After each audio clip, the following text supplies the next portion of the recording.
What happened to Firefly's third death? Has it not happened yet? Those are some questions that I've been seeing after 2.3 quest. Well, it has happened. Firefly's third death happened towards the end of 2.3 quest. It was when she flew off with Sparkle's bomb to save everyone aboard the ship. Sparkle told me so. Also Elio when he handed Firefly her script for Penacony, as well as Firefly herself in her character story part 4. Rather than a story of a gruesome, unfair death done to a character whose entire life was meant to serve and die for Her Majesty, it is a death orchestrated by Sparkle, funded by Silverwolf to happen in the safest way possible. A payoff Firefly got from her support in defeating Sunday. It is a story of a follower of finality defying destiny itself. So let's rewind a little bit, shall we? Let's recall the first two deaths to get some context behind this prophesized death and find out why it's written in quotes even.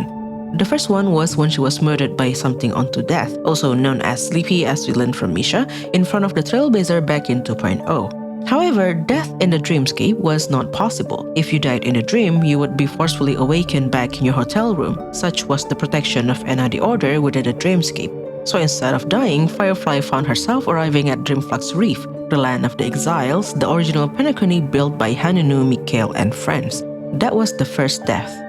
The second one was something that we didn't get to see on screen but was informed by Akron to us. She said because Firefly was a stowaway who got into the dreamscape in a way different from the rest of them, the way she could get out from the dream was also different. Instead of simply waking up, she had to experience a real death. But there's more to it. Rather than becoming a stowaway because she couldn't manage an invitation, something that Akron herself did when she intercepted the Annihilation Gang and stole their invitation, Firefly entered Penacony as a stowaway because she couldn't dream.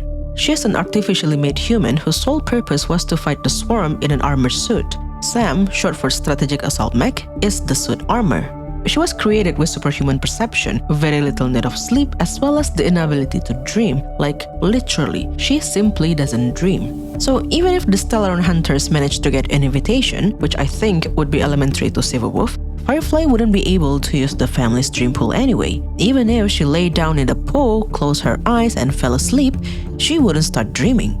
She wouldn't be transported to Penacony's dreamscape. So she took another route.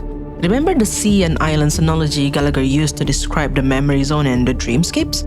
Apparently, someone could quite literally take a dive into the memory zone to enter the dreamscape, if and only if they would be willing to pay the price, which is their consciousness being crushed by the weight of Memoria and then getting reconstructed in a very unpleasant way. A pain more terrible than death, Silverwolf said to Firefly. Firefly dismissed the concern, of course, because if there was one thing that she'd grown accustomed to, born to eventually experience it even, it was death itself. So there she stood, as quoted in her signature light cone, at the edge of the Asdana system, taking a deep breath as she dove into the memory zone. So if that was her way in, that must also be her way out. After learning what Sunday was planning to do and with the help of the script, Firefly said she understood the meaning behind her second death. She must have known the possibility of the crew losing to Sunday and forever being stuck in Enna's dream. If she stuck around, she might fall victim to the scheme as well. The only way she could be of help to the crew was to get out of the dreamscape. And so she bid farewell to the crew and left the dreamscape before the crew fought Sunday for the first time. She escaped the dreamscape, experiencing yet another pain more terrible than death in order to assist the Express crew. That was when she discovered the Express amidst the stars and shared about Sunday's plan with Akron and the others. That was her second death. So at this point, we can say that when Elio said Firefly would experience death in the land of the dreams, he didn't mean it literally. It's quote-unquote death. They were not real death, but rather experiences comparable to one. The first death was comparable presentation-wise. Trailblazer saw Firefly got stabbed by Sleepy, right? They didn't know that people just couldn't die in a dreamscape, nor Sleepy was trying to murder people. They thought Firefly died for real. The second death was also not real. It was her consciousness being crushed down by the weight of Memoria and then reassembled in a peculiar way. It was a pain comparable to death.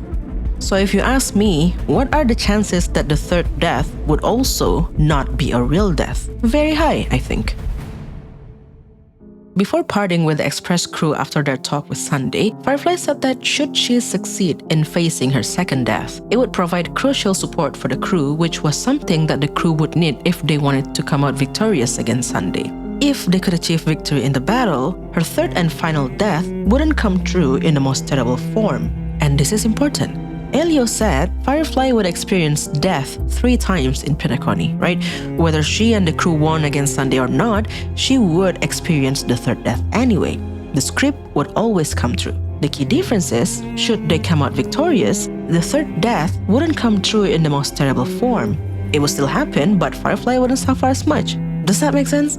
You know, it's the popular defying destiny trope. What was prophesied must happen anyway, but there would be a twist. It's basically like the Fountain Archon quest in Genshin, for example. The flood was prophesied to happen, and it did happen, but instead of dissolving the people into water as the prophecy said it would, it didn't.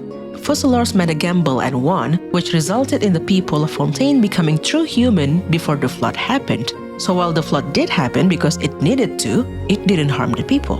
Unless, of course, you couldn't swim and rescue came to you a bit late, I guess.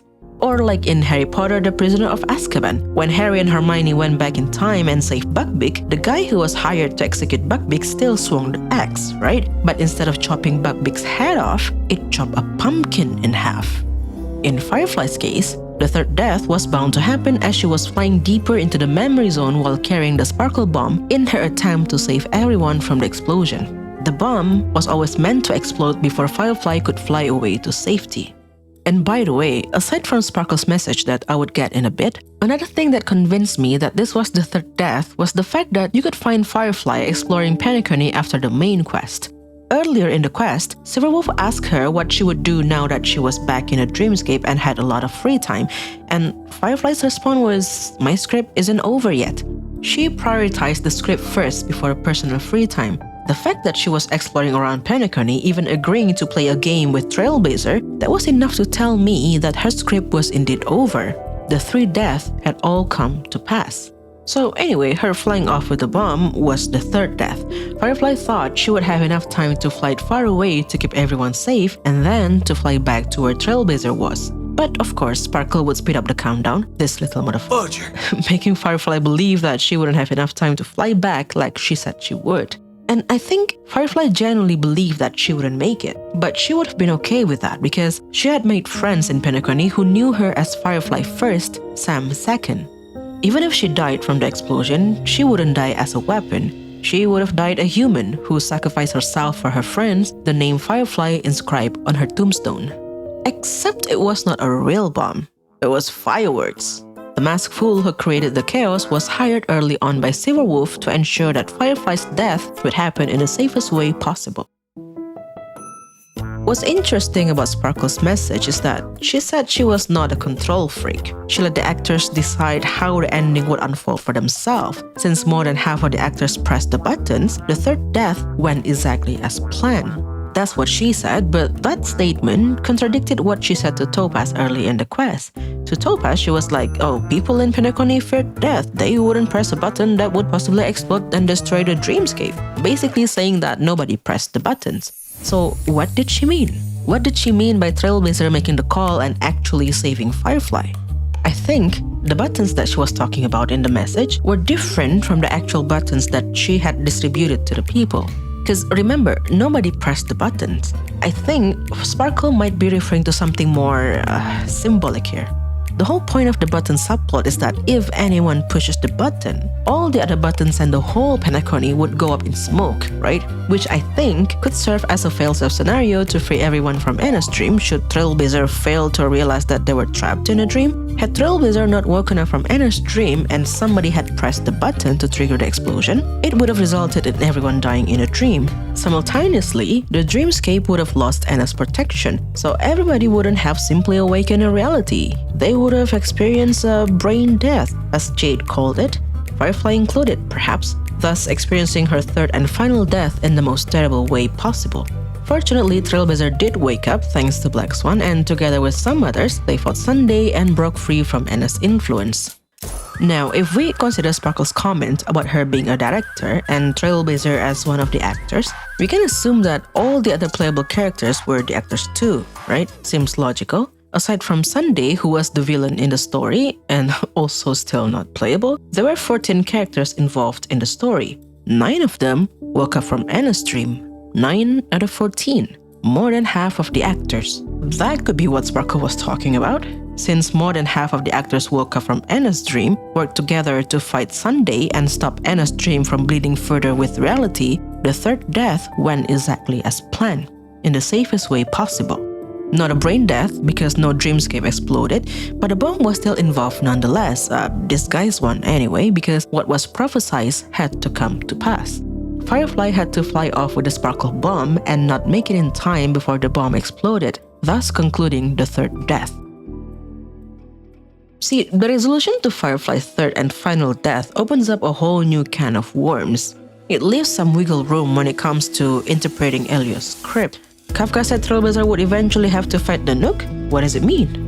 Heck, what does it even mean for Pom-Pom's tail to be so powerful it could make Trailblazer the CEO of the IPC, or to revive Akivili, or to even make Nanook bow down to them? What does it mean? Given how brief Firefly's script was, there was a lot of wiggle room there. Firefly was following a script for sure, but she was not deprived of choices. Which is in line with the overarching theme of the Penaconic Quest, right? Something that has been hammered in our brain since 2.1, something about the journey being more important than the end, or something like that. Now, I will give the floor to Raiden May to say it for all of us, especially for you who missed this optional dialogue along with this beautiful Raiden May arts that come with it. Even if the ending has been predetermined, that's fine. There are countless things that humans cannot change. But before that, on the road towards the end, there are still many things that we can do. And because of this, the end will thus reveal a completely different meaning. This is the meaning of Journey.